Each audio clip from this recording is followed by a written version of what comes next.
에스겔서 33장 17절 말씀입니다. 다 같이 봉독하시겠습니다. 그래도 내 민족은 말하기를 주의 길이 바르지 아니하다 하는도다. 그러나 실상은 그들의 길이 바르지 아니하니라. 아멘. 오늘 아름다운 회심 시리즈 9번째 따라하시기 바랍니다. 비회심자의 변명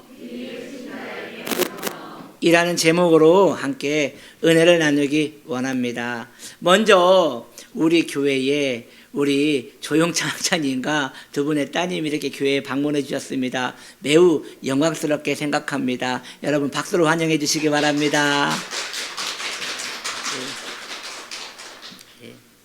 그래서 오늘 제 설교가 많이 오바되거나 혹은 기존의 제 모습과 많이 다르더라도 여러분들이 이해해 주리라 믿습니다. 예. 오늘 본문의 말씀은 이러합니다. 선지자는 하나님께 돌아오지 않은 이스라엘 백성들을 책망합니다. 그런데 이스라엘 백성들은 그러한 선지자의 권고에 엉뚱한 변명을 늘어놓기 시작합니다. 그들은 말하기를 우리가 하나님께 돌아가지 않는 것이 아니라 하나님께 돌아갈 길이 보이지 않기에 우리는 하나님께 나아갈 수 없었던 것입니다. 우리가 회심하기 싫어서가 아니라 우리에게 그런 환경이 허락하지 않아서 그런 것이니 우리의 잘못이 아닙니다 라고 말하는 것입니다. 여기에서 너희의 길이 다르다라고 말씀하시고 계시는데 그 길이 복수로 나오고 있습니다. 즉 이스라엘 백성들이 하나님께 돌아오지 못하는 여러 가지 이유들이 많이 있다는 걸 말하는 것이지요. 이처럼 오늘날에도 하나님께서는 강단의 목회자를 통하여 하나님과 멀어진 범죄한 영혼들에게 하나님께 돌아오라고 권고하고 있지만 비회심자들은 엉뚱한 변명을 통하여 하나님께 돌아오지 않고 있는 것이에요. 여기에서 비회심자는 두 가지 의미로 볼 수 있습니다. 적게는 아직 하나님을 만나지 못한 하나님 백성 아닌 그러한 회심하지 못한 영혼을 말하는 것이고, 크게는 예전에 회심을 하였으나 다시 주님과 멀어진 지 오래되어 마음이 완고해지고 강팍해져 은혜에서 멀어진 성도를 말하는 것입니다. 그러므로 여기에서 말하는 비회심자란 우리 모두를 이야기하는 것이라 말씀드릴 수 있을 것입니다. 그렇다면 구체적으로 비회심자들이 어떠한 변명을 늘어놓는 것입니까? 첫째, 그들은 말하기를 우리는 환경 때문에 회심을 하지 못한다고 변명하고 있습니다. 그들은 말하기를 내가 누구처럼 한가하다면 나는 하나님을 섬길 것입니다. 나는 먹고 살기도 바쁘고 가정 형편도 좋지 못합니다. 그러니 내가 회심하지 못하는 것은 신앙의 여유를 가지지 못할 만큼 바쁜 것이니 나의 잘못이 아닙니다 라고 변명하는 것입니다. 그러나 그의 변명은 합당치 않습니다. 왜냐? 우리 믿음의 선조들은 이보다 더 고단한 삶을 살았을 때에도 그들은 온전히 하나님을 섬겼기 때문입니다. 마음이 없으니 하나님을 찾지 않는 것이지, 마음이 없으니 자신 안에 있는 죄를 고백하지 않는 것이지, 환경 때문에 너무나 바쁘고 고단하여 하나님을 찾지 못한다는 것은 변명인 것입니다. 대부분 여러분도 그런 경험이 있을 것입니다. 하나님을 간절히 찾았을 때가 우리의 삶이 부유하고 평안할 때입니까? 아니면 고단하고 고통 가운데 있을 때였습니까? 우리는 알고 있습니다. 우리가 하나님을 찾고 간절히 부르짖을 때는 우리의 삶이 고단하고 힘들 때 하나님을 찾았습니다. 그렇게 하나님을 우리는 만났습니다. 그러니 우리의 환경이 녹록지 못함으로 하나님을 찾지 못한다는 것은 변명에 불과한 것입니다. 두 번째로 그들은 말합니다. 우리는 내 마음의 의심 때문에 회심을 못한다고 변명합니다. 그들은 말합니다. 나도 믿고 싶습니다. 그런데 도저히 믿어지지가 않습니다. 나는 하나님께 돌아가고 싶으나 그 하나님이 믿어지지 못함으로 하나님께 나아갈 수 없습니다. 내가 죄인이라는 것은 강단의 말씀을 통하여 듣고 이해는 하고 있으나 사실 딱히 큰 죄인이라는 마음도 들지 않습니다. 그러므로 강단의 말씀도 내 마음에 와닿지 않습니다.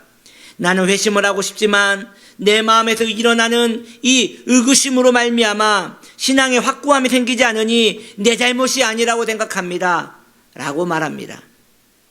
그러나 그러한 의심과 의구심 때문에 하나님께 마음을 돌이키지 못한다고 말하는 그들 또한 변명에 불과한 것이에요. 여러분, 하나님 살아계신다는 걸 믿으십니까? 지금 이 교회에서, 우리 지은나무 교회에서 드려지는 이 예배 시간에 참여하는 모든 성도님들은 모두 하나님이 계시다고 동의할 것입니다. 하나님이 없다라고 한다면 있지도 않는 하나님께 찬양을 드리고 기도를 하는 행위가 너무나 유치하고 우스운 행동이기 때문입니다. 하나님이 없다고 생각하면서 매주 교회에 나오는 것은 불가능한 일이에요. 그게 가능하다면 그건 부끄러운 일이지요. 물론 나는 하나님이 없다고 생각하지만 다른 이의 권유로 혹시 하나님이 계실지도 모르기에 나는 교회에 나왔습니다 라고 말하는 이도 있을 것입니다. 가족의 등살에 떠밀려 난 억지로 교회에 나온 것입니다 라고 말하는 이도 있을 것입니다.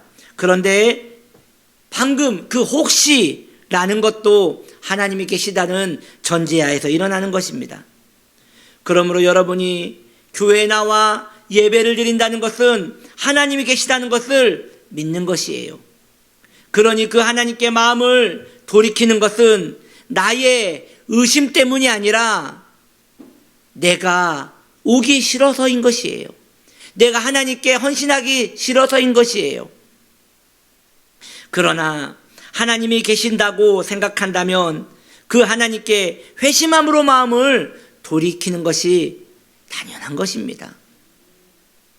그가 하나님께 마음을 돌이키지 못하는 이유는 의심 때문이 아니라 게으름 때문이며 혹 하나님께 왔다가 내가 하고 싶은 일을 못할까 봐 자기를 사랑함으로 그런 것입니다. 그러한 이유로 하나님께 집중하지 못하는 것이니 회심을 하찮게 여김으로 그에게 회심의 기회가 오지 못하는 것입니다. 하나님이 살아계시다고 믿는다면 하나님께 마음과 시간을 들여 그분께 헌신해야 하는 것입니다. 세 번째로 그들은 말합니다. 실족함으로 회심을 하지 못한다고 변명을 합니다. 실족이란 다리에 힘이 빠졌다는 것으로서 시험에 든 성도를 말하는 것입니다. 그들은 말합니다. 나는 교회에 상처를 받았습니다. 나는 교회 중직자들에게 상처를 받았습니다. 나는 어느 목사님에게 상처를 받았습니다. 그래서 교회를 대표하는 그들 때문에 나는 하나님을 믿을 수가 없습니다. 이렇게 변명을 하는 것입니다. 그러나 그러한 변명 또한 합당치 않습니다. 하나님은 온전하시지만 이 땅의 교회는 온전하지 않습니다. 천성에 있는 새 예루살렘은 온전하지만 이 땅에 있는 건물들과 성화되지 못한 성도들이 모인 우리의 모임은 온전하지 않습니다. 왜냐하면 이 땅에는 아직 하나님 나라가 온전히 임하지 않았기 때문입니다. 그러니 이것은 우리의 문제라 할 수 없습니다. 왜냐? 여러분에게 상처를 준 그 사람이 온전하지 못했듯이 우리 또한 지금 그것을 말하고 있는, 그걸 생각하고 있는 그 성도님 또한 온전하지 못하기 때문입니다. 나도 온전하지 못하거늘 누구에게 온전함을 요구한단 말입니까? 나도 연약하거늘 누구에게 완전함을 요구한단 말입니까? 오히려 우리는 내가 온전하지 못함으로 온전하신 하나님을 바라보며 완전하신 하나님께 부복하여 나아가야 하는 것입니다. 그러므로 교회와 성도에게 상처를 받아서 하나님께 마음을 돌이킬 수 없다고 말하는 그러한 일은 하나님께 돌아오기 싫으니까 그렇게 말하는 것이지 그것은 변명으로밖에 여겨질 수 없는 것입니다. 여러분 생각해 보십시오. 우리 주님이 우리에게 무엇을 그렇게 잘못하셨습니까? 예수님이 우리에게 언제 상처를 주시던가요? 우리 주님께서 언제 우리를 박대하시던가요? 죄를 사해 주시고 그의 백성으로 삼으시기 위하여 피 흘리시며 기다리시며 인내하신 우리 주님이 무엇을 그토록 잘못하였기에 교회에서 받은 상처로 주님을 마음에서 밀어낸단 말입니까? 신앙은 결국 하나님과 나와의 단독적인 관계인 것입니다. 그러므로 주님이 나에게 잘못하신 것이 없다면 우리는 그 주님을 찾지 않는 것에 대하여 어떠한 변명도 할 수 없는 것이에요. 우리는 성경에서 한 여인을 만날 수 있습니다. 우리가 잘 아는 향유 옥합을 깨트린 여인입니다. 성경에는 이 여인의 이름이 나와 있지 않지만 성경은 이 여인을 동네에서 죄를 지은 여인이라고 말하고 있습니다. 이 여인의 동네에서 어떠한 죄를 지었는지 우리는 알 수 없으나 학자들은 이 여인이 아마도 몸을 파는 여인이었을 것이라 추측을 합니다. 여튼 이 여인은 예수님께 나아올 수 있는 이유가 하나도 없습니다. 예수님께 나아오지 말아야 할 이유들이 무수히 많습니다. 보십시오. 사람들이 이 여인이 죄인이라는 걸 모두 알고 있었습니다. 그리고 시대적으로, 그 시대 문화적으로 여성이 초대받지 않는 그 집에 무턱대고 들어가는 것은 있을 수 없는 일입니다. 또 우리는 이 여인의 계획을 잘 알고 있지 않습니까? 이 여인은 예수님의 발에 향유를 부어드리고 자신의 머리칼로 그 발을 씻겨드릴 계획을 가지고 있었습니다. 생각만 해도 부담스러운 일 아닙니까? 이 여인은 예수님께 나아가지 말아야 할 이유들이 무수히 많았음에도 불구하고 주님께 나아왔습니다. 이 여인은 죄인이었고 몸을 사려야 할 여인이었고 너무도 눈에 띄는 계획들을 마음에 품고 있었으나 이 여인은 뒤로 미루지 않았습니다. 마음을 정하였고 예수님께 나아가 자신의 죄인됨을 고백했으며 예수님께 죄사함을 받았고 우리 주님의 사랑을 받았습니다. 이제 저와 여러분의 차례입니다. 아직 은혜에서 미끄러진 이 회심의 고비를 계속 미루고 있는 여러분들은 변명을 늘어놓아 주님께 나아오지 못하고 있는 많은 성도님들은 이 여인처럼 마음을 정하십시오. 그리고 물이 땅에 엎드러지듯이 여러분의 결단과 마음을 주님께 부어드리기를 바랍니다. 우리 주님과 이 여인과 그 자리에 있던 사람들은 우리 주님에게 이러한 이야기를 듣습니다. 누가복음 7장 47절에 우리 주님은 이 여인에게 이렇게 선언하십니다. 그의 많은 죄가 사하여 줬도다. 이는 그의 사랑함이 많음이라. 할렐루야. 또 저는 또 한 명의 여인을 여러분들에게 소개해드리기 원합니다. 바로 혈루병 걸린 여인입니다. 이 여성은 오랫동안 혈루병에 걸려 있었기에 부정한 여인이었습니다. 그런데 그 여인이 주님께 나오지 말아야 할 이유들이 얼마나 많습니까? 이 여인은요, 제가 방금 말씀드렸지만 부정한 여인이었습니다. 부정한 여인이 밖에 사람에게 나오면 사람들이 그에게 돌을 던져도 그는 아무런 항의를 할 수 없었습니다. 또한 그의 병이 어떠한 병이었습니까? 계속 피가 유출되는 병이었습니다. 여러분 혹시 빈혈에 걸려보신 적 있으십니까? 심한 그 어지러움증은 일어서지도 못합니다. 그런데 이 여인은 12년 동안 피를 흘리며 살았으니 그 의술이 어려웠던 그 시대에 얼마나 어지러움에 호소했겠습니까? 그뿐입니까? 지금 예수님을 둘러싸고 있는 사람들이 너무나 많았습니다. 몸은 빈약한데 그 많은 사람들 사이를 어떻게 이 여인은 간단 말입니까?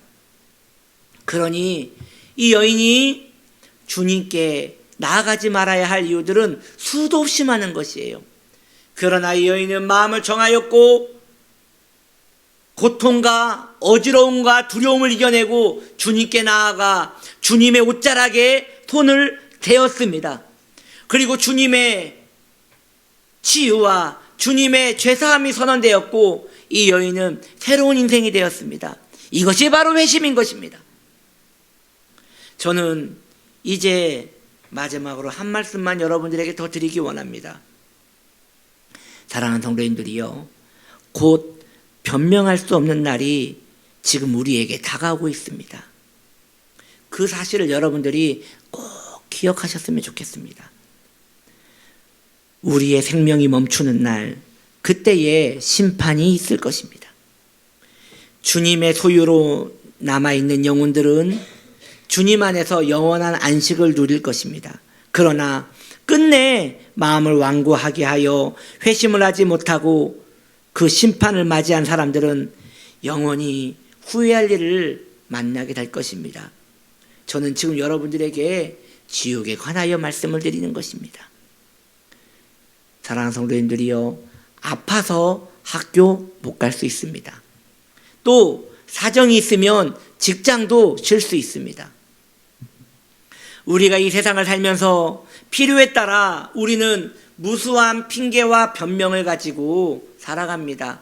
그것도 맞는 것이에요. 융통성 있게 살아가야 하는 것이죠. 그러나 회심에 관하여는 어떠한 핑계와 변명도 통하지 않습니다. 왜입니까? 그 이유는 그 일이 너무나 중요하기 때문이며 그것은 무엇으로도 보상할 수 없는 일이며 그것은 어떠한 이유로도 변명할 수 없는 심각한 문제이기 때문입니다. 그러므로 오늘 영생을 준비하십시오. 오늘 주님께 여러분의 마음을 부어드리십시오.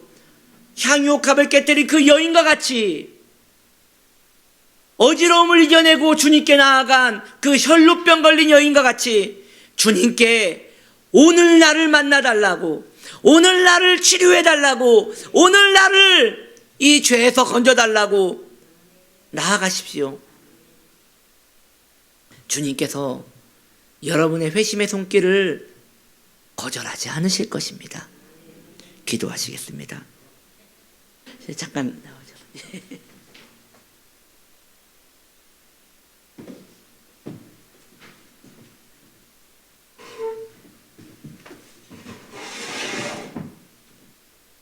여러분, 제가 뜻하지 아니한 이 장소에 나타나서 여러분에게 또 인사 말씀을 드린다는 것이 약간 어색하기도 하지만은 그래도 저희 아내가 이곳에서 부목사로서 일을 하고 있기 때문에 저도 자연히 이 교회가 남의 교회 같지 아니하고 제가 오래전에 개척교회 할 때 바로 그와 같은 기분이 듭니다. 왜냐하면 그때도 저희 아내가 저를 붙들어서 도와주는 부교육자로 일했기 때문에 그렇습니다.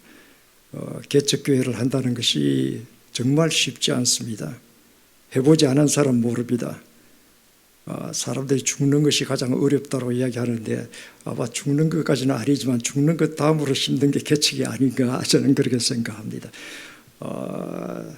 제가 이 한참 학교에서만 일을 했었고 1983년 영산신학원 시작됐을 때부터 제가 거기서 일을 했었고 또 나중에 80년대 후반에는 한세대학 나오셨나요? 예. 한세대학교 저 교무처장을 하고 있을 때입니다. 아마 우리 담임 목사님 초등학교 다니고 있을 때 같은데 그런데 갑자기 미국으로 베데스다 신학대학 학장으로 제가 이 발령을 받고 갔는데 아무래도 학교는 이제 그만해야 될 것 같다는 생각이 들어가지고 개척을 했죠. 근데 정말 못 모르고 개척했습니다. 전 교회에서 일을 해본 적이 없어요. 처음부터 학교에서 일했습니다. 그런데 개척하니까 이미 고참 목사인데 뭐 하나도 몰라요. 그래서 얼마나 어렵게 목회를 했으며 또 그곳에서는 여기 한국 사람이 많지 않기 때문에 한국 사람을 찾아낸다는 것도 굉장히 힘들고 그 개척교회 그래서 개척교회를 둘렀습니다. 17년 동안. 그래서 개척교회가 얼마나 힘들고 어려운지 알고 저희 아내도 그때 참 아름답고 건강했는데 그 17년의 개척교회 하다가 육신은 다 망가져서 이렇게 돌아왔습니다. 저희 두 딸이 여기 있는데 어릴 때 미국 갔지만은 우리 자식들은 지금 미국에서 살고 있습니다. 근데 큰 딸이 지금 이제 46이 되고 두 손자가 대학 나이에 두 손자가 있고 또 우리 작은 딸도 자녀가 셋이나 됐습니다. 물론 그러니까 제가 할아버지 우리 손자들이 한국말을 잘 못하니까 그냥 나보고 쉽게 발음하라고 할배라 부르는 또 할미라고 부르는 그래서 내가 목회를 제대로 잘 못해서 저희 아내에게 고생을 많이 시켰고 다 했지만은 그러나 참 내가 한 일 중에 굉장히 정말 잘한 일이다라고 저는 생각을 합니다. 전 가진 것 하나도 없고 건강도 많이 잃고 했지만 그러나 하나님 위해서 내가 할 수 있다는 것이 굉장히 감사합니다. 그러나 지금 이 교회 치유나무 교회 이 교회가 예전에 내 개척교회 할 때의 바로 그런 분위기이고 또 여기 참석해서 이 교회 나오시는 여러분들 정말 열심히 하나님을 잘 섬겨 나가십시오. 그래서 이 교회를 하나님 보시기에 아름다운 교회로 성장시키게 될 때 하나님께서 정말 상급이 크신 하나님이십니다. 여러분 하나님은요 이 예전에 성경에 나와 있는 이 다윗의 하나님, 솔로몬의 하나님, 모세의 하나님 맞습니다. 그러나 과거의 하나님 아니십니다. 그 당시에도 현재였었고 현재 바로 이 자리, 바로 이 순간에 하나님께서 살아서 역사하시는 것입니다. 미래의 하나님 아닙니다.